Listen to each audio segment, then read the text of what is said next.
जय हिंद दोस्तों, स्वागत है आप सभी का अपने परिवार प्रत्युष क्लासेस पर। फ्रेंड्स, आज हम बिहार एसएससी सीजीएल 4 का जो वैकेंसी आया हुआ है उसके लिए एएसओ के लिए प्रैक्टिस सेट करने वाले हैं। और ये प्रैक्टिस सेट नंबर 4 है और इससे पहले 3 और करा चुके हैं। तो अगर आप वीडियो नहीं देखें तो जरूर देखिएगा। और इसमें हम टोटल 150 सवाल कराएंगे, जिसमें से 75 जीके जीएस रहेगा और 25 मैथ रहेगा और 50 रीजनिंग रहेगा। इतना सवाल कराएंगे, टोटल 150। और अगर आप हमारे चैनल पर नए हैं तो चैनल को सब्सक्राइब कीजिए, वीडियो को लाइक कीजिए और अपने दोस्तों के पास शेयर कीजिए। और पीडीएफ के लिए टेलीग्राम से जुड़ जाइएगा, वहाँ पे आपको इसका पीडीएफ मिल जाएगा। तो चलिए बिना देर के हुए शुरू करते हैं। पहला सवाल है, समसूत्रण की विशेषता है। तो समसूत्री विभाजन की विशेषता पूछ रहा है, तो ये हो जाएगा समविभाजन। ऑप्शन बी आंसर हो जाएगा इसका, समविभाजन। और समसूत्रण विभाजन में गुणसूत्रों की संख्या जनक कोशिका तथा पुत्री कोशिका में समान होता है, ये याद रखिएगा। और इसके बारे में कुछ बात करें तो एक याद रखिएगा, माइटोसिस के दौरान एक कोशिका एक बार विभाजित होकर 2 समान कोशिकाएं बनाता है माइटोसिस के दौरान। और एक याद रखिएगा, माइटोसिस का कार्य या फिर उद्देश्य कोशिका पुनर्जनन, वृद्धि और अलैंगिक प्रजनन है, ये याद रखिएगा। और जंतु कोशिका में समसूत्री विभाजन को सबसे पहले वाल्थर फ्लेमिंग ने किया था, 1879 में देखा था और उन्होंने ही इसे समसूत्री नाम दिया था। तो समसूत्री की बात करें तो कौन दिया था नाम इसका, तो वाल्थर फ्लेमिंग, ये याद रखिएगा। आगे सवाल 2 नंबर में कह रहा है, इनमें पादप उग सकते हैं। तो इनमें से किसमें पादप उग सकता है, तो ये हो जाएगा जल अथवा मृदा जिसमें आवश्यक पोषकों का अभाव हो। ऑप्शन डी आंसर हो जाएगा इसका। और ये कह रहा है गलत विकल्प पर निशान लगाइए, तो यही हो जाएगा, ऑप्शन डी आंसर हो जाएगा इसका, यही गलत विकल्प है। और इसके बारे में बात करें तो पौधे बिना अनिवार्य पोषकों के जल में अथवा मृदा में वृद्धि नहीं करता है, ये याद रखिएगा। और पोषकों के अभाव जब रहेगा, फिर जल के अभाव रहेगा, तब कोई भी पौधा सूख जाएगा, पेड़ पौधा। और इसके बारे में बात करें तो एक याद रखिएगा, बीज अंकुरण की प्रक्रिया है उसके बारे में, अंतः शोषण, पानी बीज में भर जाता है, पानी बीज में भर जाता है। और एक याद रखिएगा, पानी एंजाइम्स को सक्रिय करता है जो पौधे की वृद्धि शुरू करता है, ये याद रखिएगा। आगे सवाल देखते हैं। सवाल नंबर 3 में कह रहा है, एसआई पद्धति में गुरुत्वाकर्षण नियतांक का मात्रक है। तो गुरुत्वाकर्षण का नियतांक मात्रक हो जाएगा newton metre square KG inverse 2। Option B answer हो जाएगा इसका, न्यूटन मीटर स्क्वायर केजी पर पावर -2। और यही यानी कि इसका होता है इन्वर्स 2 नहीं रहेगा तो फिर ऐसे बट्टे में कर देगा, ऐसे ये से होता है। आगे सवाल देखते हैं क्या है। सवाल है, यदि वेग समग्र ग्राफ समय अक्ष के समानांतर हो तो ये हो जाएगा वस्तु नियत वेग से चल रही है। उसके बाद फिर इसका त्वरण 0 है। उसके बाद ग्राफ का क्षेत्रफल निकाल कर इसके विस्थापन का मान निकाला जा सकता है। तो ये सभी हो जाएगा, ऑप्शन डी आंसर हो जाएगा इसका, उपयुक्त में से सभी। आगे सवाल देखते हैं क्या है। निम्नलिखित जोड़ों में से किसमें परमाणुओं की संख्या समान है। तो परमाणु की संख्या समान की बात करें तो ये हो जाएगा O2G के 16G, ये हो जाएगा। और ऑप्शन देखते हैं और क्या है। तो इसमें बात करें तो ये हो जाएगा N2G के 28G और O2G के 32G, ये होगा ऑप्शन सी आंसर हो जाएगा इसका, ऑप्शन सी। इसका भी परमाणु संख्या समान है। आगे 6 नंबर सवाल में कह रहा है, निम्नलिखित में से किसके आधार पर इलेक्ट्रॉन के निश्चित मार्ग या प्रक्षेप पथ के अस्तित्व की संभावना समाप्त हो जाती है। तो ये हो जाएगा हाइजेनबर्ग के अनिश्चितता के सिद्धांत पर। ऑप्शन बी आंसर हो जाएगा इसका, हाइजेनबर्ग का अनिश्चितता का सिद्धांत। और हाइजेनबर्ग की अनिश्चितता के सिद्धांत के अनुसार किसी इलेक्ट्रॉन की एक साथ सही स्थिति एवं सही संवेग का ज्ञात करना असंभव है, ये याद रखिएगा। और हुन्स के नियम के अनुसार इलेक्ट्रॉन पहले उपकक्षा में एकल भरता है फिर युग्म में भरता है, ये याद रखिएगा हुन्स के बारे में। और पॉली की बात करें तो पॉली के अपवर्तन सिद्धांत के अनुसार किसी परमाणु के 2 इलेक्ट्रॉनों की चारों क्वांटम संख्या बराबर नहीं होता है, ये पॉली के बारे में याद रखिएगा। आगे सवाल है, आगे सवाल मैथ रीजनिंग का है, तो इसका आंसर बताते हैं। 7 के आंसर ऑप्शन नंबर डी हो जाएगा, 7 के आंसर डी, आप पीडीएफ डाउनलोड करके बना लीजिएगा। 8 के आंसर हो जाएगा ऑप्शन नंबर सी, 8 के आंसर सी। और वीडियो अच्छा लग रहा है तो वीडियो को लाइक कीजिए, चैनल को सब्सक्राइब कीजिए और पीडीएफ के लिए टेलीग्राम से जुड़ जाइए। और 9 की बात करें तो 9 के हो जाएगा ऑप्शन नंबर सी आंसर हो जाएगा इसका 9 का। और 10 के हो जाएगा ऑप्शन नंबर ए 10 के आंसर, और 11 के हो जाएगा ऑप्शन नंबर सी आंसर 11 के। और 12 की बात करें तो 12 में कह रहा है डोलड्रम किन अक्षांश रेखाओं के मध्य स्थित है। तो डोलड्रम जो है वो 5 डिग्री उत्तर व 5 डिग्री दक्षिण अक्षांश, ऑप्शन सी आंसर हो जाएगा इसका, ऑप्शन सी। और इसके बारे में कुछ बात करें तो भूमध्य रेखा के दोनों ओर 5 अक्षांशों के बीच 5 डिग्री अक्षांशों के बीच वायु दाब की पेटी का विस्तार पाया जाता है, ये याद रखिएगा। आगे सवाल है सारगैसो सागर का एक हिस्सा है। तो सारगैसो सागर की बात करें तो ये हो जाएगा उत्तरी अटलांटिक महासागर, ऑप्शन डी आंसर हो जाएगा इसका, उत्तरी अटलांटिक महासागर। और उत्तरी अटलांटिक महासागर में उत्तरी विषुवतीय गल्फ स्ट्रीम और कनारी की जलधारा का एकमात्र प्रति चक्रवातीय प्रवाह क्रम का निर्माण होता है, जिसमें शांत और गतिहीन जल पाया जाता है। और कुछ बात करें तो सरगैसो सागर के जल में अटलांटिक महासागर की सर्वाधिक लवणता 37 डिग्री प्रति हज़ार है, 37 प्रति हज़ार है पाया जाता है। और इसके बारे में बात करें तो इसका मुख्य कारण जो है उच्च तापमान और अत्यधिक वाष्पीकरण है, और इसे महासागरीय मरुभूमि के रूप में संबोधित करते हैं। और कनारी की ठंडी जो है जलधारा, ठंडी जलधारा है कनारी का, ये याद रखिएगा। अगला सवाल है भारत की केंद्रीय देशांतर रेखा है। तो भारत का केंद्रीय देशांतर रेखा 82 डिग्री 30 मिनट पूर्व, ऑप्शन ए आंसर हो जाएगा इसका, ऑप्शन ए। और भारत का मानक समय देशांतर जो है वो 82 डिग्री पूर्वी देशांतर है, 82 डिग्री 30 मिनट पूर्वी देशांतर। और 82 डिग्री 30 मिनट पूर्वी देशांतर रेखा नैनी के पास से गुजरता है, और विश्व को 24 टाइम जोन में विभाजित किया गया है, 24 टाइम जोन में। आगे सवाल देखते हैं क्या है। आगे सवाल में कह रहा है कैरेबियन सागर में उत्पन्न होने वाले तूफान को कहते हैं। तो ये जो कहते हैं वो हरिकेन, ऑप्शन बी आंसर हो जाएगा इसका, हरिकेन कहते हैं। और हरिकेन अटलांटिक महासागर में उठने वाली तथा पश्चिमी द्वीप समूह के चारों ओर चलने वाली भयंकर चक्रवाती तूफान है। और एक याद रखिएगा टाइफून। तो टाइफून की गति जो होता है वो टाइफून प्रशांत महासागर में उठने वाला और चीन सागर में चलने वाला चक्रवाती वक्रगामी कटिबंधीय चक्रवात कहते हैं टाइफून को। और टाइफून का गति 120 किलोमीटर प्रति घंटा से अधिक होता है, और कभी कभी इसका गति 300 किलोमीटर प्रति घंटा भी होता है। टाइफून के बारे में याद रखिएगा। और चिनूक जो है वो संयुक्त राष्ट्र अमेरिका का और फिर कनाडा में रॉकी पर्वत श्रेणी के पूर्वी ढाल से चलने वाला गर्म और शुष्क पवन है चिनूक। तो ये चिनूक के बारे में भी याद रखिएगा। और हिंद महासागर और ऑस्ट्रेलिया के पास बनने वाले तूफान को चक्रवात कहते हैं। तो ये हो गया। आगे सवाल है 16 नंबर में कह रहा है निम्नलिखित में से किस एक कृषि उपज में भारत विश्व में दूसरा प्रमुख उत्पादक देश नहीं है। तो ये जो हो जाएगा वो हो जाएगा तंबाकू, ऑप्शन डी आंसर हो जाएगा इसका, तंबाकू। और भारत तंबाकू उत्पादन में चीन और ब्राज़ील के बाद तीसरे नंबर पर आता है। और कपास और चाय उत्पादन में भारत का स्थान चीन के बाद दूसरे स्थान पर है, कपास और चाय के बाद। और गन्ना उत्पादन में भारत का स्थान ब्राज़ील के बाद दूसरे स्थान पर आता है गन्ना में। और आगे सवाल देख लेते हैं क्या है। निम्नलिखित में से प्रायद्वीपीय भारत की सबसे बड़ी नदी कौन सी है। तो ये हो जाएगा गोदावरी, ऑप्शन बी आंसर हो जाएगा इसका। प्रायद्वीपीय भारत की सबसे बड़ी नदी कौन है तो गोदावरी हो जाएगा। और गोदावरी नदी को दक्षिण की गंगा भी कहते हैं। और फिर गोदावरी नदी का उद्गम महाराष्ट्र में नासिक के पास त्रयंबक से निकलता है और बंगाल की खाड़ी में गिरने से पहले लगभग 1465 किलोमीटर की दूरी तय करता है। तो एक ये भी याद रखिएगा कि गोदावरी नदी जो है वो कहाँ गिरता है तो बंगाल की खाड़ी में गिरता है। और गोदावरी नदी की सहायक नदी जो है वो प्रवरा है, पूर्णा है, मंजरा है, पेनगंगा, बेनगंगा, वर्धा है, प्राणहिता, इंद्रावती ये सब, और सबरी है और मनेर, ये सब जो है वो गोदावरी नदी की सहायक नदी है। और याद रखिएगा कुछ तो कृष्णा नदी की सहायक नदी जो है वो तुंगभद्रा हो जाएगा, भीमा हो जाएगा, मूसी नदी हो जाएगा, अमरावती हो जाएगा, कोयना हो जाएगा, ये सब कृष्णा नदी की सहायक नदियाँ हैं। और कावेरी नदी को दक्षिण भारत की गंगा के रूप में भी जाना जाता है, कावेरी नदी को। आगे सवाल देखते हैं क्या है। निम्नलिखित में से कौन सा एक कथन सही नहीं है। तो कौन सा कथन गलत है ये पूछ रहा है। तो ये हो जाएगा भारत में जोग जलप्रपात उच्चतम जलप्रपात है, ऑप्शन बी आंसर हो जाएगा इसका। तो भारत में गुजरात का सबसे बड़ा समुद्री तट है जिसकी लंबाई 1214 किलोमीटर है, ये याद रखिएगा। और भारत का दूसरा सबसे लंबा तटीय रेखा आंध्र प्रदेश राज्य का है। और भारत के 9 राज्य तट रेखा से लगे हुए हैं और ये 9 राज्य याद रखिएगा। एक गुजरात है, महाराष्ट्र है, गोवा, कर्नाटक, केरल, तमिलनाडु, आंध्र प्रदेश, उड़ीसा और पश्चिम बंगाल।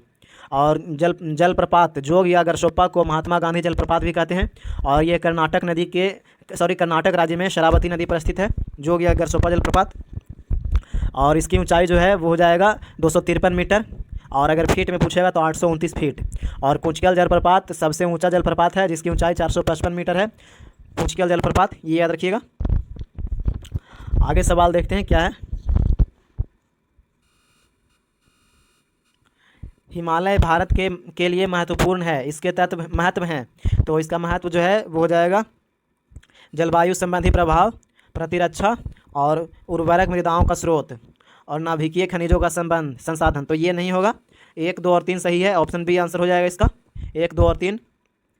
और कुछ इसके बारे में बात करें तो हिमालय मानसून हवा को रोककर वर्षा कराता है और उत्तर के शीतलहर को रोकता है, ये भी याद रखिएगा। और हिमालय भारत का प्रहरी भी है, प्रतिरक्षा इसको बोलते हैं। और यदि हिमालय नहीं होता तो भारत विशाल शीतल मरुस्थल में बदल जाता, ये सब याद रखिएगा। आगे सवाल देखते हैं क्या है। 20 नंबर में कह रहा है निम्नलिखित नदियों में से किस एक से कुरनूल कुडप्पा नहर निकाली गई है। तो ये निकाला गया है पेन्नेरू से, ऑप्शन बी आंसर हो जाएगा इसका, पेन्नेरू। और कुरनूल कुडप्पा नहर जो है वो आंध्र प्रदेश राज्य में स्थित है और केसी नहर पेन्नार और तुंगभद्रा नदियों को आपस में जोड़कर बनाया गया है, ये याद रखिएगा। और तुलबुल प्रोजेक्ट जो है वो झेलम नदी पर है, तुलबुल प्रोजेक्ट। और तुंगभद्रा प्रोजेक्ट जो है वो तुंगभद्रा नदी पर है, तो ये सब याद रखिएगा। आगे सवाल देखते हैं क्या है। किस ग्रह के घूर्णन की दिशा पूर्व से पश्चिम है। तो ये हो जाएगा शुक्र, ऑप्शन बी आंसर हो जाएगा इसका, शुक्र ग्रह का। और शुक्र और बुध और शुक्र के बीच पास कोई उपग्रह नहीं है, जैसे पृथ्वी के पास एक उपग्रह चंद्रमा है, ऐसे कोई उपग्रह नहीं है बुध और शुक्र के पास। और शुक्र को सांझ का तारा और भोर का तारा कहते हैं और फिर शुक्र ग्रह को भोर का तारा भी कहते हैं, ये याद रखिएगा। और शुक्र और अरुण ग्रह को छोड़कर सभी ग्रहों के घूर्णन गति की दिशा जो है वो पश्चिम से पूर्व की ओर है। और मंगल तथा बृहस्पति ग्रह के कक्षाओं के बीच क्षुद्र ग्रह चक्कर लगाता है। आगे सवाल है 22 नंबर का आंसर हो जाएगा ऑप्शन नंबर बी हो जाएगा। और 23 की बात करें तो 23 के हो जाएगा, 23 के आंसर ऑप्शन नंबर बी हो जाएगा 23 का। और 24 के हो जाएगा, 24 के हो जाएगा ऑप्शन नंबर सी आंसर 24 का। और 25 के हो जाएगा ऑप्शन नंबर बी 25 के। और 26 के हो जाएगा, 26 के हो जाएगा ऑप्शन नंबर बी आंसर। और 27 की बात करें तो 27 का ऑप्शन देख लेते हैं क्या है। 27 के हो जाएगा ऑप्शन नंबर सी आंसर हो जाएगा इसका 27 का। और 28 की बात करें तो 28 का हो जाएगा ऑप्शन नंबर बी आंसर। और 29 के हो जाएगा ऑप्शन नंबर ए आंसर हो जाएगा इसका 29 का। और 30 के हो जाएगा ऑप्शन नंबर ए 30 के आंसर। और 31 के हो जाएगा, 31 की बात करें तो 31 के ऑप्शन नंबर सी आंसर हो जाएगा इसका। 32 में कह रहा है प्रकाश संश्लेषण में कौन सा प्रकाश परास सबसे कम प्रभावशाली है। तो ये हो जाएगा हरा, ऑप्शन बी आंसर हो जाएगा इसका हरा। आगे सवाल है ग्लाइकोलिसिस के दौरान ग्लूकोज का फास्फोरिलीकरण किसके द्वारा उत्प्रेरित होता है। तो ये होता है हेक्सोकाइनेज के द्वारा, ऑप्शन सी आंसर हो जाएगा इसका हेक्सोकाइनेज के द्वारा। और ग्लूकोज तथा फ्रक्टोज फास्फोराइलेशन द्वारा ग्लूकोज 6 फास्फोट को उत्पन्न करता है और जिसमें कि सक्रिय विकर हेक्सोकाइनेज भाग लेता है। तो ये सब याद रखिएगा। आगे सवाल देखते हैं क्या है। आगे सवाल कह रहा है 34 नंबर में सापेक्षिक आर्द्रता के लिए सर्वाधिक सुविधाजनक मान है। तो ये हो जाएगा 50%, ऑप्शन सी आंसर हो जाएगा इसका 50%। और वायुमंडल में विद्यमान अदृश्य जलवाष्प की मात्रा आर्द्रता कहलाता है। और फिर आर्द्रता पृथ्वी से बाष्पीकरण के विभिन्न रूप द्वारा वायुमंडल में पहुंचता है। और और बात करें तो अधिक सापेक्ष आर्द्रता से पसीना वाष्पीकृत नहीं हो पाता, जिससे शरीर ठंडा नहीं हो पाता है और गर्मी महसूस होता है, ये याद रखिएगा। और कम सापेक्ष आर्द्रता त्वचा और श्वसन तंत्र को शुष्क बना सकता है। और आगे देखते हैं क्या है सवाल। आगे है परावैंगनिक किरणों के अध्ययन के लिए हम उपयोग करते हैं। तो इसका अध्ययन के लिए हम अवतल झिल्ली का उपयोग करते हैं, ऑप्शन बी आंसर हो जाएगा इसका अवतल झिल्ली। और परावैंगनिक किरणें विद्युत चुंबकीय स्पेक्ट्रम का एक हिस्सा है जिनकी तरंगदैर्घ्य जो होता है वो 10 nm से लेकर के 400 nm तक होता है, ये याद रखिएगा। आगे सवाल है 36 नंबर में कह रहा है, यदि किसी तत्व का इलेक्ट्रॉनिक विन्यास first S square 2s square 2p⁻6 3s square 3p⁻6 3d square और 4s स्क्वायर ये है, तो रासायनिक बंध बनने में प्रयुक्त होने वाले इलेक्ट्रॉन होंगे, तो ये हो जाएगा 3d square 4s square. Option D answer हो जाएगा इसका, ऑप्शन डी। और कुछ बात करें तो किसी तत्व के रासायनिक गुणों का निर्धारण उसकी संयोजकता करता है, ये याद रखिएगा। आगे सवाल 37 नंबर में कह रहा है, निम्नलिखित बहुलकों में कौन से संघनन बहुलक हैं, तो ये हो जाएगा मेलामीन फार्मेल्डिहाइड। ऑप्शन डी आंसर हो इसका, मेलामीन हो जाएगा और फार्मेल्डिहाइड रेजिन, ऑप्शन डी हो जाएगा इसका आंसर। आगे सवाल है रीजनिंग मैथ का है, तो हम इसका आंसर बताते हैं। 38 का आंसर ए हो जाएगा, और 39 की बात करें तो 39 के आंसर डी हो जाएगा, और 40 की बात करें तो 40 के आंसर ए हो जाएगा 40 के आंसर, और 41 के हो जाएगा ऑप्शन नंबर ए हो जाएगा 41 के आंसर। आप PDF डाउनलोड करके बना लीजिएगा। 42 के आंसर हो जाएगा ऑप्शन नंबर सी 42 के आंसर। और 43 की बात करें तो 43 नंबर में कह रहा है, ओंकारेश्वर परियोजना निम्नलिखित नदियों में से किस एक से संबंध है, तो ओंकारेश्वर परियोजना जो है वो नर्मदा नदी हो जाएगा, ऑप्शन बी आंसर हो जाएगा इसका, नर्मदा नदी। और ओंकारेश्वर डैम जो है वो गुरुत्वाकर्षण डैम है, और यह बांध नर्मदा नदी पर बांधता है, ये याद रखिएगा। आगे सवाल देखते हैं क्या है, और एक है नर्मदा नदी पर सरदार सरोवर बांध भी है नर्मदा नदी पर। आगे सवाल है, देश में गेहूं उत्पादन में प्रति हेक्टेयर भारत का कौन सा राज्य अग्रणी है, तो ये हो जाएगा पंजाब, ऑप्शन बी आंसर हो जाएगा इसका, पंजाब। और देश में गेहूं उत्पादन में प्रथम स्थान उत्तर प्रदेश का है, उत्तर प्रदेश प्रथम स्थान है भारत में। और विश्व में गेहूं उत्पादन में चीन के बाद दूसरा स्थान भारत आता है। और चावल उत्पादन में भारत का स्थान चीन के बाद दूसरा आता है, यानी कि विश्व में प्रथम स्थान चीन है जो कि चावल उत्पादन करता है, और दूसरे नंबर पे भारत। आगे है ऑस्ट्रेलिया के एकमात्र द्वीपीय राज्य का नाम बताइए, तो इसका जो नाम है वो हो जाएगा तस्मानिया, ऑप्शन सी आंसर हो जाएगा इसका, तस्मानिया। और ऑस्ट्रेलिया की राजधानी कैनबरा है, और ऑस्ट्रेलिया का सबसे बड़ा नगर सिडनी है। और ऑस्ट्रेलिया क्षेत्रफल की दृष्टि से विश्व का 6ठा सबसे बड़ा देश है। और ऑस्ट्रेलिया में 6 राज्य है, 2 स्वशासित प्रदेश शामिल है, और कंगारू का देश ऑस्ट्रेलिया को कहा जाता है, तो ये सब याद रखिएगा। आगे नंबर में कह रहा है 46 नंबर में, भारत की क्षेत्रीय सीमा तट से कितने समुद्री मील या किलोमीटर तक समुद्र की ओर फैली हुई है, तो ये हो जाएगा 12 समुद्री मील या 21.9 किलोमीटर, ऑप्शन बी आंसर हो जाएगा इसका। और इसके और कुछ बात करें तो इसके हवाई क्षेत्र की बात करें तो हवाई क्षेत्र, समुद्र और सीबेड और सबसॉइल तटीय देशों की संप्रभुता होता है, और इसमें सभी जीवित और गैर जीवित संसाधन शामिल होता है, ये सब में तटीय सीमा के बारे में बोल रहा है। आगे सवाल देखते हैं, उस संसदीय समिति को जो भारत के नियंत्रक महालेखा परीक्षक की रिपोर्ट का समीक्षा करता है क्या कहा जाता है, तो ये कहा जाता है लोकलेखा समिति, ऑप्शन सी आंसर हो जाएगा इसका, लोकलेखा समिति। और लोकलेखा समिति भारत की जनता के धन का अंतिम अधीक्षण करता है, और लोकलेखा समिति में 22 सदस्य होता है, जिसमें 15 लोकसभा के और 7 राज्यसभा के सदस्य होता है। और नियंत्रक एवं महालेखा परीक्षक का चर्चा जो है वो संविधान के भाग 5 के अनुच्छेद 148 से 151 के बीच में है। आगे सवाल है, भारत के उपराष्ट्रपति का चुनाव किसके द्वारा किया जाता है, तो ये किया जाता है संसद के दोनों सदनों के सभी सदस्य चाहे निर्वाचित हो या मनोनीत हो, ऑप्शन बी आंसर हो जाएगा इसका, ऑप्शन बी। और कुछ इसके बारे में बात करें तो भारतीय संविधान का अनुच्छेद 63 उपराष्ट्रपति पद से एवं अनुच्छेद 66 जो है वो उपराष्ट्रपति के चुनाव से संबंधित है, ये याद रखिएगा अनुच्छेद। और उपराष्ट्रपति का पद अमेरिका के संविधान से लिया गया है, और उपराष्ट्रपति का मुख्य कार्य राज्यसभा की सभापतित्व करना होता है, और उपराष्ट्रपति का पदावधि ग्रहण जो होता है वो 5 वर्षों तक होता है। आगे सवाल यह है, देखते हैं क्या है। वीडियो अच्छा लग रहा है तो वीडियो को लाइक कीजिए, चैनल को सब्सक्राइब कीजिए, और अपने दोस्तों के पास शेयर कीजिए। और PDF के लिए टेलीग्राम से जुड़ जाइए, और कितना नंबर आ रहा है कमेंट में जरूर बताइए। 49 नंबर में कह रहा है, भारतीय संविधान के निम्नलिखित में से किस अनुच्छेद में अल्पसंख्यकों को अपनी रुचि की शिक्षा संस्था को स्थापना और प्रशासन करने का अधिकार है। तो ये हो जाएगा अनुच्छेद 30 के 1, ऑप्शन सी आंसर हो जाएगा इसका, अनुच्छेद 30 का 1। और कुछ बात करें तो भारतीय संविधान के अनुच्छेद 29 के द्वारा धार्मिक एवं भाषाई आधार पर अल्पसंख्यकों को उसकी भाषा एवं संस्कृति को सुरक्षित रखने का अधिकार प्राप्त है। अनुच्छेद 29 के बारे में याद रखिएगा। और भारतीय संविधान के अनुच्छेद 29 और 30 के अंतर्गत प्रदत्त संस्कृति और शिक्षा संबंधी अधिकार भाग 3 के अंतर्गत उल्लेखित मौलिक अधिकार है। आगे सवाल देखते हैं क्या है। 50 नंबर में कह रहा है निम्न में से कौन सा कथन गलत है। तो कौन सा कथन गलत है, तो ये हो जाएगा 30 वर्ष की आयु का व्यक्ति राज्यपाल बन सकता है। ऑप्शन डी आंसर हो जाएगा इसका। तो राज्यपाल बनने के लिए जो उम्र होता है वो न्यूनतम आयु 35 वर्ष होता है। कितने वर्ष होता है, तो 35 वर्ष। और इसका कार्यकाल होता है 5 वर्षों तक, राज्यपाल का कार्यकाल।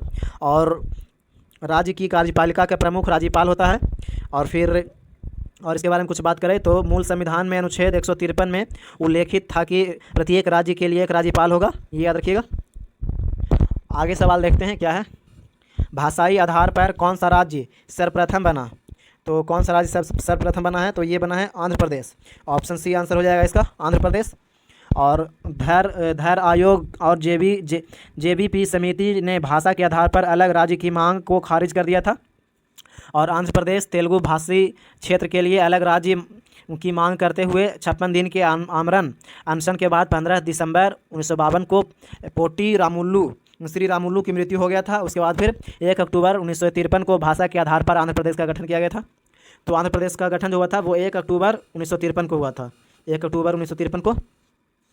और 2 जून 2014 को आंध्र प्रदेश को 2 भागों में बांटा गया था। और आंध्र प्रदेश राज्य का विभाजन करके तेलंगाना राज्य का गठन किया गया 2 जून 2014 को। आगे सवाल है 52 नंबर करा, निम्नलिखित में से कौन सा एक भारत के राष्ट्रपति का संवैधानिक विशेषाधिकार नहीं है। तो नहीं के बारे में बोल रहा है, तो ये हो जाएगा पुनर्विचार के लिए एक वित्तीय विधेयक की वापसी। ऑप्शन ए आंसर हो जाएगा इसका, ऑप्शन ए। और धन विधेयक राष्ट्रपति की पूर्वानुमति से ही संसद में प्रस्तुत किया जा सकता है। और फिर सभी धन विधेयक वित्त विधेयक होता है, किंतु सभी वित्त विधेयक धन विधेयक नहीं होता है। और अनुच्छेद 110 में धन विधेयक का परिभाषा दिया गया है। आगे सवाल देखते हैं क्या है। 53 इसमें जो है वो मैथ रीजनिंग का है, तो इसका आंसर बताते हैं। 53 के आंसर हो जाएगा ऑप्शन नंबर ए। आप PDF डाउनलोड करके बना लीजिएगा या फिर वीडियो रोक करके। और 54 के आंसर हो जाएगा ऑप्शन नंबर सी। और 55 की बात करें तो 55 के आंसर सी हो जाएगा। और 56 के हो जाएगा ऑप्शन सी आंसर हो जाएगा इसका 56 के। और 57 के आंसर हो जाएगा ऑप्शन नंबर सी हो जाएगा 57 के आंसर। और 58 के हो जाएगा ऑप्शन नंबर डी, 58 के आंसर ऑप्शन डी। और 59 के हो जाएगा ऑप्शन नंबर ए, 59 के आंसर। और 60 की बात करें तो 60 के हो जाएगा 60 के ऑप्शन नंबर ए हो जाएगा 60 के आंसर। और 61 के हो जाएगा ऑप्शन नंबर बी हो जाएगा 61 के आंसर। और 62 के हो जाएगा ऑप्शन नंबर 62 के ऑप्शन नंबर डी हो जाएगा। 63 में कह रहा है यकृत सबसे बड़ी ग्रंथि है और विभिन्न कार्यों में उसका योगदान होता है। निम्न में से एक गलत विकल्प है, उसका चयन करें। तो ये जो गलत विकल्प है ये हो जाएगा गैस्ट्रीन नामक हार्मोन्स का स्राव। ऑप्शन डी आंसर हो जाएगा इसका, यही गलत विकल्प है।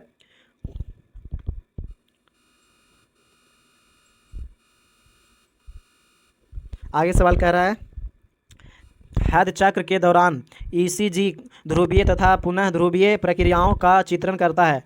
एक सामान्य स्वस्थ व्यक्ति के ECG में निम्नलिखित तरंगों में से कौन सी एक तरंग नहीं है। तो ये जो है वो हो जाएगा अलिंदों का पुनः विध्रुवीयन। ऑप्शन बी आंसर हो जाएगा इसका, अलिंदों का पुनः विध्रुवीयन। और आगे सवाल देखते हैं क्या है।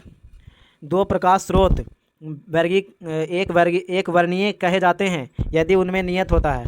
तो एक वर्णीय जो कहा जाता है वो कहा जाता है पंथार को। ऑप्शन ए आंसर हो इसका, पंथार हो तब कहा जाता है। आगे सवाल में कह रहा है XYZ में चित्र में दर्शाए गए चालक हैं। नेट शुद्ध चालक बाई पर विशुद्ध चुंबकीय बल होगा। तो ये जो बल हो जाएगा वो हो जाएगा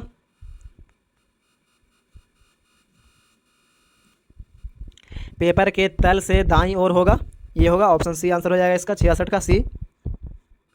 और 67 की बात करें तो 67 में है निम्नलिखित में से कौन सा अंतराल पृष्ठ पर प्राप्त नहीं किया जा सकता है। तो ये जो है वो हो जाएगा gas gas, option D answer हो जाएगा इसका, गैस गैस। और गैस का आकार एवं आयतन दोनों अनिश्चित होता है और द्रव का आकार अनिश्चित एवं आयतन निश्चित होता है। तो ये सब याद रखिएगा। और ठोस का आकार एवं आयतन दोनों निश्चित होता है ठोस का। आगे सवाल है रीजनिंग का, तो इसका आंसर बताते हैं। 68 के ऑप्शन नंबर डी आंसर हो जाएगा इसका, 68 के। और 69 की बात करें तो 69 के हो जाएगा ऑप्शन नंबर सी हो जाएगा 69 के आंसर। और 70 के हो जाएगा ऑप्शन नंबर डी 70 के आंसर। और 71 के हो जाएगा ऑप्शन नंबर सी हो जाएगा 71 के आंसर। और 72 की बात करें तो 72 के हो जाएगा ऑप्शन नंबर ए 72 के आंसर। और 73 की बात करें तो 73 में कह रहा है पृथ्वी की परिपाटी में मौजूद 7वीं सबसे प्रचुर मात्रा में पाई जाने वाली धातु का नाम क्या है, जिसका नाम मध्ययुगीन लैटिन शब्द केलियम से लिया गया है। तो ये जो हो जाएगा वो पोटेशियम, ऑप्शन ए आंसर हो जाएगा इसका, पोटेशियम। और पृथ्वी के भूर परिपाटी में पाया जाने वाला सर्वाधिक मात्रा की धातु जो है वो एल्यूमिनियम है। एल्यूमिनियम सबसे ज़्यादा पाया जाता है। और पोटेशियम का प्रतीक चिन्ह जो होता है वो ये होता है, प्रतीक चिन्ह। आगे सवाल देख लेते हैं क्या है।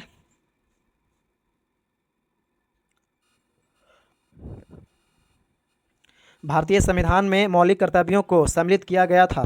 तो ये किया गया था 42वें संविधान संशोधन 1976 में, ऑप्शन बी आंसर हो जाएगा इसका, 42वें संविधान संशोधन। और इसमें 10 मौलिक कर्तव्य जोड़ा गया था। और मौलिक कर्तव्य सरदार स्वर्ण सिंह समिति के सिफारिश पर जोड़ा गया था, स्वर्ण सिंह समिति की सिफारिश पर। और कुछ बात करें तो वर्तमान में मौलिक कर्तव्य जो है वो 11 मौलिक कर्तव्य है वर्तमान में। आगे सवाल देखते हैं। और बर्मा समिति जो है वो 1992 में मौलिक कर्तव्य बन गया था, ये भी याद रखिएगा। और 11वां मौलिक कर्तव्य 86वां संविधान संशोधन अधिनियम 2002 के द्वारा जोड़ा गया था। 11वां संविधान संशोधन के द्वारा 11वां मौलिक कर्तव्य 86वां संविधान संशोधन अधिनियम 2002 के द्वारा जोड़ा गया था। तो इसका आंसर ऑप्शन बी हो जाएगा।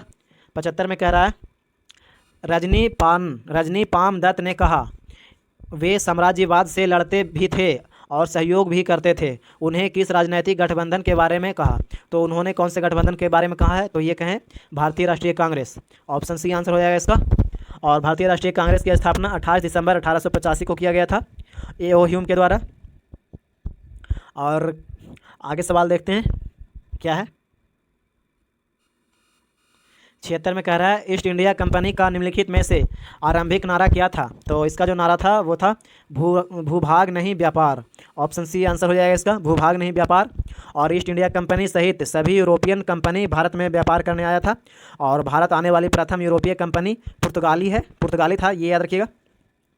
और वहीं बात करें तो प्लासी की लड़ाई 23 जून 1757 को अंग्रेज का भारत में विजय अभियान की शुरुआत हुआ था। आगे सवाल देखते हैं। निम्न में से कौन सा कथन सही है। तो ये हो जाएगा जाकिर हुसैन भारत के पहले मुस्लिम राष्ट्रपति थे, यही कथन सही है, ऑप्शन ए आंसर हो जाएगा इसका। और भारतीय संघ की कार्यपालिका शक्ति राष्ट्रपति में निहित होता है अनुच्छेद 53 के तहत। और राजेंद्र प्रसाद भारत के प्रथम राष्ट्रपति थे और वे लगातार 2 बार राष्ट्रपति बने हैं, ये भी याद रखिएगा। और भारत के दो राष्ट्रपति डॉक्टर जाकिर हुसैन और फखरुद्दीन अली अहमद पद पर रहते हुए दिवंगत, यानी कि मृत्यु हो गया था इनका, ये याद रखिएगा। और कुछ याद रखिएगा तो एस राधाकृष्णन लगातार 2 बार उपराष्ट्रपति बने थे, सर्वपल्ली राधाकृष्णन। और बीबी गिरी राष्ट्रपति निर्वाचित द्वितीय मतगणना चक्र के द्वारा हुए थे। और भारत की प्रथम महिला राष्ट्रपति प्रतिभा देवी सिंह पाटिल हैं। आगे सवाल देखते हैं। और मिसाइल मैन के नाम से जाना जाता है एपीजे अब्दुल कलाम को, मिसाइल मैन ऑफ इंडिया के नाम से जाना जाता है। निम्नलिखित में से कौन सही सुमेलित है। तो ये जो सही सुमेलित है वो हो जाएगा Aurangzeb Manucci, option D answer हो जाएगा इसका, औरंगजेब मनूची, ये वाला सही सुमेलित है। और शाहजहां के शासनकाल के अंतिम चरण में निकोलो मनूची इटली यात्री भारत आए थे। और इसके बारे में कुछ बात करें तो एस्टोरिया डू मोगोर जो है वो पुस्तक मनूची के द्वारा लिखा गया है, मनूची के द्वारा। और आगे सवाल देख लेते हैं क्या है। निम्नलिखित युग्मों में से कौन एक सुमेलित नहीं है। तो ये हो जाएगा शांत घाटी आंदोलन, बाबा आम पटेल, ऑप्शन डी आंसर हो जाएगा इसका, यही सुमेलित नहीं है। और शांत घाटी आंदोलन का नेतृत्व किए थे सुगाथा कुमारी इसका नेतृत्व किए थे। और शांत घाटी आंदोलन केरल राज्य से संबंधित है, केरल राज्य में है। और साइलेंट वैली आंदोलन जो हुआ था वो 1973 में प्रारंभ हुआ था। और बाबा आमटे का संबंध आनंद वन आश्रम से है, जो कि कुष्ठ रोगियों के लिए समर्पित रहा है। तो ये सब याद रखिएगा। आगे सवाल है, निम्नलिखित को भारत में कार्य करने के कालक्रमानुसार क्रमबद्ध कीजिए। तो सबसे पहले जो कार्य किया है वो किया है वारेन हेस्टिंगस। तो वारेन हेस्टिंगस का कार्यकाल 1773 से 1785 हो जाएगा। उसके बाद हो जाएगा कार्नवालिस, वारेन हेस्टिंगस के बाद कार्नवालिस, उसके बाद बेलेजली, उसके बाद फिर डलहौजी। तो ये आंसर सी आंसर हो जाएगा इसका, 80 का आंसर सी। और कार्यकाल की बात करें तो डलहौजी का कार्यकाल 1848 से 1856 था, डलहौजी का कार्यकाल। और बेलेजली का हो जाएगा 1798 से 1805, बेलेजली का 1798 से 1805 हो जाएगा। और लॉर्ड कॉर्नवालिस का हो जाएगा 1786 से 1793, लॉर्ड कॉर्नवालिस का कार्यकाल। और वारेन हेस्टिंगस का 1773 से 1785। तो ये सब याद रखिएगा। और बंगाल का प्रथम गवर्नर जनरल रेगुलेटिंग एक्ट 1773 के अंतर्गत वारेन हेस्टिंगस को बनाया गया था। और फिर भारत का प्रथम गवर्नर जनरल चार्टर एक्ट 1833 के तहत विलियम बेंटिक को बनाया गया था। और विलियम बेंटिक बंगाल का अंतिम गवर्नर जनरल था। और फिर भारत का प्रथम वायसराय लॉर्ड कैनिंग था। और भारत का अंतिम वायसराय लॉर्ड माउंटबेटन था। तो ये सब याद रखिएगा। आगे सवाल है, निम्नलिखित में से कौन से सिख गुरु ने 1699 में खालसा पंथ की स्थापना की थी? खालसा निष्ठावान समुदाय है जिसने अपने विश्वास के दृश्य प्रतीकों को पहनते हैं और योद्धाओं की तरह प्रशिक्षित हुआ। तो ये जो है वो हो जाएगा श्री गुरु Govind Singh. Option D answer हो जाएगा इसका, गुरु गोविंद सिंह। और इसके बारे में कुछ बात करें तो गुरु गोविंद सिंह का जन्म 22 दिसंबर 1666 में पटना सिटी में हुआ है, पटना सिटी में। और गुरु गोविंद सिंह अपने को सच्चा पातशाह कहे हैं। और फिर गुरु गोविंद सिंह अपने फारसी में जफरनामा लिखे थे। गुरु गोविंद सिंह फारसी में जफरनामा लिखे थे। और पाहुल प्रणाली की शुरुआत गुरु गोविंद सिंह किए थे। और ये याद रखिएगा ये सब। और गुरु गोविंद सिंह की हत्या 7 अक्टूबर 1708 को नांदेर नामक स्थान पर गुल खान नामक पठान ने कर दिया था। आगे सवाल है, निम्नलिखित में से कौन सी जोड़ी सही है? तो कौन सा जोड़ा सही है? तो ये जो हो जाएगा वो हो जाएगा Chelmsford Rowlatt act. Option A answer हो जाएगा इसका, चेम्सफोर्ड रॉलेट एक्ट, ये जोड़ा सही है। और वायसराय चेम्सफोर्ड के कार्यकाल में 1916 से 1921 के बीच में के मध्य है इसका कार्यकाल। और रॉलेट एक्ट जो आया था 1919 को पारित किया गया था। और इसका उद्देश्य था भारत में राष्ट्रवाद को कुचलना, ये इसका उद्देश्य था रॉलेट एक्ट का।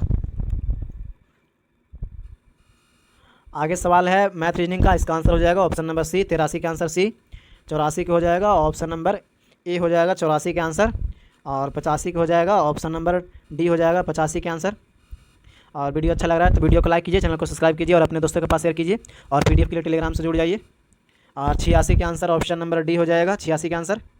और 87 के हो जाएगा ऑप्शन नंबर डी आंसर हो जाएगा इसका 87 के। और 88 के हो जाएगा ऑप्शन नंबर ए। और 89 के हो जाएगा ऑप्शन नंबर सी हो जाएगा 89 के आंसर। और 90 की बात करें तो 90 के हो जाएगा ऑप्शन नंबर बी, 90 के आंसर। और 91 नंबर की बात करें तो 91 के आंसर हो जाएगा ऑप्शन नंबर 2 हो जाएगा। और 92 के हो जाएगा ऑप्शन नंबर डी। 93 नंबर में कह रहा है रुधिर में यूरिया के एकत्र हो जाने की स्थिति को कहते हैं। तो ये कहते हैं यूरेमिया। ऑप्शन सी आंसर हो जाएगा इसका, यूरेमिया। और यूरेमिया तब होता है जब आपके गुर्दे क्षतिग्रस्त हो जाता है, ये याद रखिएगा।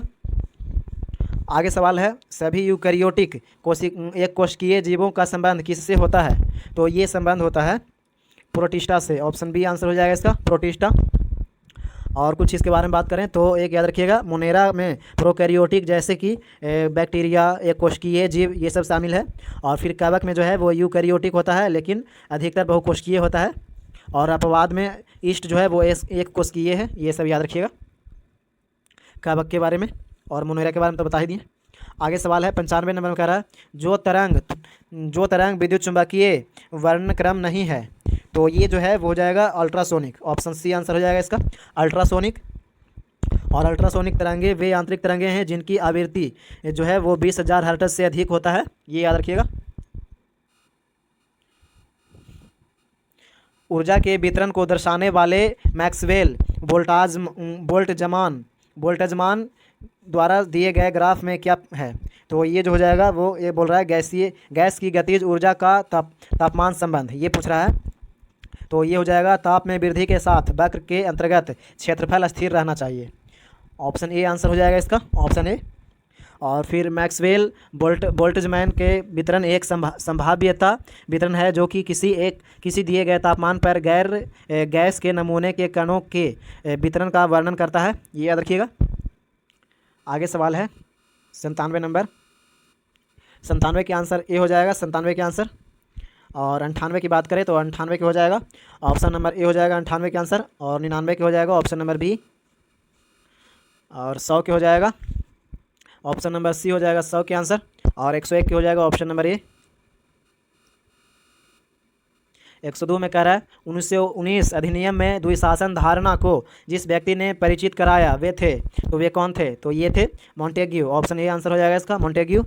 और भारतीय शासन एक्ट 1919 को मॉन्टेग्यू चेम्सफोर्ड सुधार के नाम से भी जाना जाता है, ये याद रखिएगा। और भारत शासन अधिनियम 1935 के द्वारा राज्यों में द्वैध शासन समाप्त कर दिया गया था। और कुछ याद रखिएगा, रॉलेट एक्ट के अधीन काउंसिल ऑफ स्टेट का सृजन हुआ, यानी कि राज्यसभा का। और फिर 1919 एक्ट के द्वारा लंदन में हाई कमिश्नर का नियुक्ति हुआ था। और 1919 के द्वारा केंद्रीय सूची और राज्य सूची जोड़ा गया, ये सब याद रखिएगा। और बंगाल में द्वैध शासन का जनक रॉबर्ट क्लाइव को कहा जाता है। आगे सवाल है, कह रहा है सूची 1 को सूची 2 से मिलान करने के लिए। तो आइए मिलाते हैं सूची 1 को सूची 2 से। देशबंधु चित्तरंजन दास, तो ये हो जाएंगे बसंती देवी, याद रखिएगा, बसंती देवी, देशबंधु चित्तरंजन दास। लाला लाजपत राय जो हो जाएगा वो हो जाएगा राधा देवी, लाला लाजपत राय का राधा देवी। और आगे हो जाएगा महात्मा गांधी, तो महात्मा गांधी को हो जाएगा कस्तूरबा गांधी। और उसके बाद फिर हो जाएगा मोतीलाल नेहरू, तो मोतीलाल नेहरू को हो जाएगा स्वरूप रानी। तो इसका आंसर हो जाएगा option number B, option B answer हो जाएगा इसका। और CR दास मोतीलाल नेहरू के साथ मिलकर स्वराज पार्टी की स्थापना 1923 में किए थे। कब किए थे? 1923 में। और शेर पंजाब लाला लाजपत राय को कहा जाता है शेर पंजाब। और महात्मा गांधी की माता का नाम पुतलीबाई था। आगे सवाल है 104 नंबर में, कह रहा है बिहार का पहला घड़ियाल अभयारण्य कहाँ बनाया जाएगा? तो ये बनाया जाएगा गोपालगंज, ऑप्शन बी आंसर हो जाएगा इसका, गोपालगंज। और बिहार में गंडक नदी चंबल अभयारण्य के बाद भारत में घड़ियाल के लिए दूसरा सफल प्रजनन स्थल बन गया है, ये याद रखिएगा। और भारत में मगरमच्छ संरक्षण परियोजना 1975 में शुरू किया गया था। ये सवाल बहुत ही इंपॉर्टेंट है, 1975 में मगरमच्छ परियोजना शुरू किया गया था, ये याद रखिएगा। आगे सवाल देखते हैं क्या है। रक्षा अनुसंधान एवं विकास संगठन द्वारा गौरव का सफलतापूर्वक परीक्षण किया गया यह निम्नलिखित में से क्या है? तो ये जो है वो लंबी दूरी के glide bomb, option A answer हो जाएगा इसका, लंबी दूरी के ग्लाइड बम है। और DRDO ने स्वदेशी रूप से विकसित लंबी दूरी के ग्लाइड बम को गौरव का सुखोई 30 MKI विमान का सफल परीक्षण किया था, यानी कि इसका सफल परीक्षण जो किया गया है वो DRDO के द्वारा किया गया है। आगे सवाल देखते हैं क्या है। हाल ही में यूनेस्को में प्रिक्स सर्वेल्स पुरस्कार 2024 के लिए सूचीबद्ध हुआ स्मृति वन भूकंप स्मारक संग्रहालय कहाँ स्थित है? तो ये स्थित है गुजरात में, ऑप्शन ए आंसर हो जाएगा इसका, गुजरात। और कुछ बात करें तो यूनेस्को के प्रिक्स वेल्स पुरस्कार 2024 के लिए विश्व के 7 संग्रहालय को चुना गया है, जिसमें से एक गुजरात वाला है। वीडियो अच्छा लग रहा है तो वीडियो को लाइक कीजिए, चैनल को सब्सक्राइब कीजिए और PDF के लिए टेलीग्राम से जुड़ जाइए, वहाँ आपको इसका PDF मिल जाएगा। और अपने दोस्तों के पास भी शेयर कीजिए। आगे सवाल है, वर्ष 2024 के लिए इंदिरा गांधी पुरस्कार से किसे सम्मानित किया गया है? तो ये सम्मानित किया गया है मिशेल बैचेलेट को, ऑप्शन डी आंसर हो जाएगा इसका, मिशेल बैचेलेट। और सॉरी, ये मिशेल बैचेलेट नहीं होगा, हाँ यही हो जाएगा, मिशेल बैचेलेट, ऑप्शन डी आंसर हो जाएगा इसका। 107 का डी हो जाएगा। और 108 की बात करें तो कह रहा है 7 से 9 अगस्त 2025 तक MS स्वामीनाथन शताब्दी अंतर्राष्ट्रीय सम्मेलन कहाँ आयोजित किया गया है? तो ये किया गया है नई दिल्ली में, ऑप्शन बी आंसर हो जाएगा इसका, नई दिल्ली। 108 के आंसर ऑप्शन बी हो जाएगा और 107 के आंसर डी होगा। और 109 की बात करें तो 109 में हाल ही में विश्व स्वास्थ्य संगठन द्वारा प्रशंसित भारत की डायग्नोस्टिक तकनीक ट्रूनेट का संबंध किससे है? तो ये जो संबंध है वो है क्षय रोग से। ऑप्शन ए आंसर हो जाएगा इसका, क्षय रोग। आगे कह रहा है 110 नंबर में, हाल ही में यूनेस्को के memory of the world register में निम्नलिखित में से किन दो भारतीय ग्रंथों को शामिल किया गया है? तो ये शामिल किया गया है भागवत गीता और नाट्यशास्त्र। ऑप्शन बी आंसर हो जाएगा इसका, भागवत गीता और नाट्यशास्त्र। आगे सवाल देखते हैं 111 नंबर में है, स्विट्जरलैंड के नॉटविल शहर में विश्व पैरा एथलीट ग्रैंड प्रिक्स में 2 स्वर्ण पदक किस भारतीय खिलाड़ी ने जीते हैं? तो ये जीते हैं Saurabh Sharma. Option A answer हो जाएगा इसका, सौरभ शर्मा। और सौरभ शर्मा हिमाचल प्रदेश राज्य से हैं, हिमाचल प्रदेश के। आगे सवाल जो है वो रीजनिंग का है, तो इसका आंसर हो जाएगा ऑप्शन नंबर बी, 112 के आंसर बी। और 113 की बात करें तो 113 के हो जाएगा ऑप्शन नंबर सी। और 114 के हो जाएगा 114 के ऑप्शन नंबर डी आंसर हो जाएगा इसका। और 115 के हो जाएगा ऑप्शन नंबर ए हो जाएगा 115 के आंसर। और 116 के हो जाएगा ऑप्शन नंबर सी।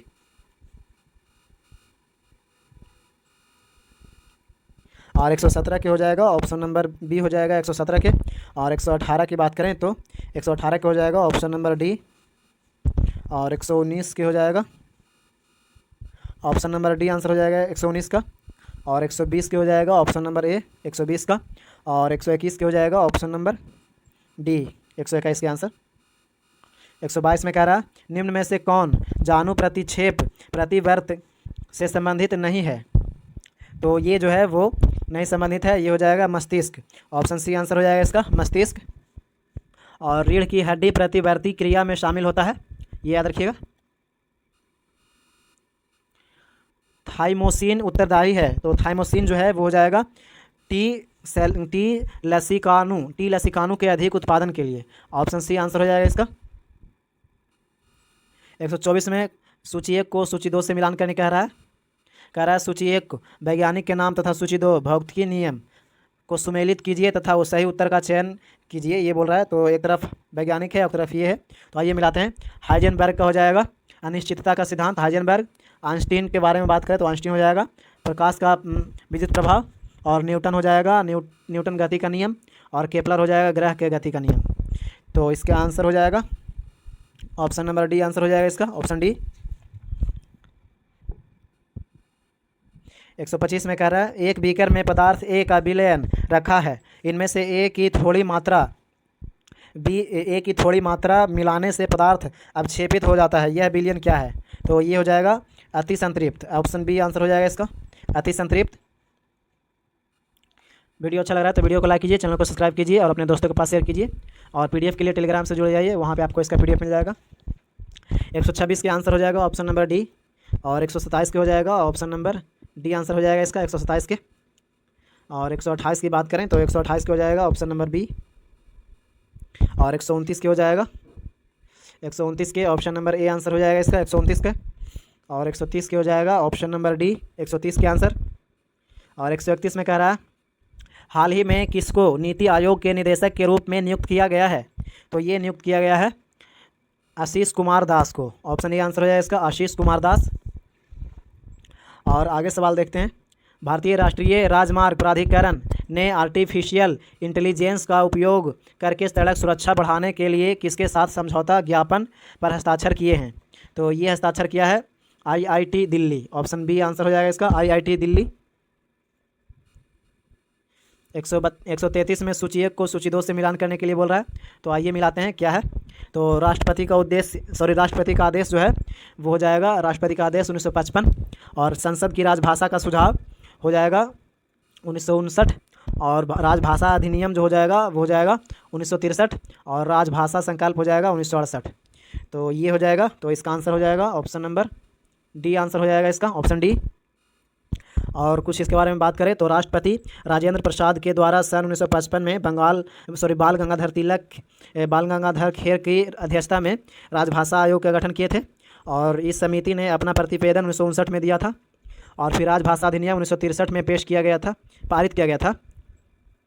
और अनुच्छेद 243 के अंतर्गत भारत का राजभाषा हिंदी और लिपि देवनागरी है। तो ये अनुच्छेद याद रखिएगा 243। 1971 के भारत पाक युद्ध के समय कौन सी पंचवर्षीय योजना भारत में चल रही थी? तो ये चल रहा था चौथी पंचवर्षीय योजना। ऑप्शन डी आंसर हो जाएगा इसका, चौथी पंचवर्षीय योजना। और 3 से लेकर के 16 दिसंबर 1971 में भारत पाकिस्तान के बीच युद्ध हुआ और बांग्लादेश को लेकर के हुआ था। और 16 दिसंबर को भारत विजय दिवस के रूप में मनाता है।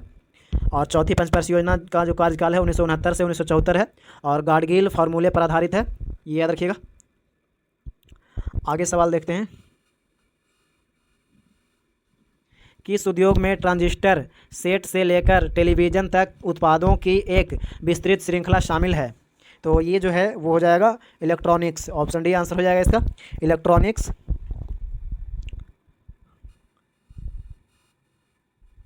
ओलंपिक में भारत के प्रथम ध्वजवाहक का नाम क्या था? तो प्रथम ध्वजवाहक जो था वो था पूर्मा बनर्जी। ऑप्शन बी आंसर हो जाएगा इसका, पूर्मा बनर्जी। और इसके बारे में कुछ बात करें तो सिल्क के ध्वज के मध्य में ओलंपिक प्रतीक के रूप में 5 रंगीन चक्र एक दूसरे को मिलाते हुए दर्शाया गया है। और ये याद रखिएगा, नीला चक्र यूरोप का हो जाएगा, काला चक्र अफ्रीका महाद्वीप का हो जाएगा और लाल चक्र उत्तरी एवं दक्षिणी अमेरिका का है और पीला चक्र एशिया का हो जाएगा और हरा चक्र ऑस्ट्रेलिया का हो जाएगा। तो ये कलर याद रखिएगा जो होता है ओलंपिक का झंडा में जो है ऐसे कर करके है, ऐसे कर करके और ऐसे और ऐसे, तो ये सब याद रखिएगा। आगे सवाल है 137 नंबर में कह रहा है गुयाना की राजधानी है, तो गुयाना की राजधानी हो जाएगा Georgetown. Option B answer हो जाएगा इसका, जॉर्ज टाउन गुयाना की राजधानी। और भूटान की राजधानी थिम्पू हो जाएगा और सोमालिया की राजधानी मोगादिशु हो जाएगा, सोमालिया की राजधानी। और अंगोला की राजधानी लुगांडा हो जाएगा, लुआंडा।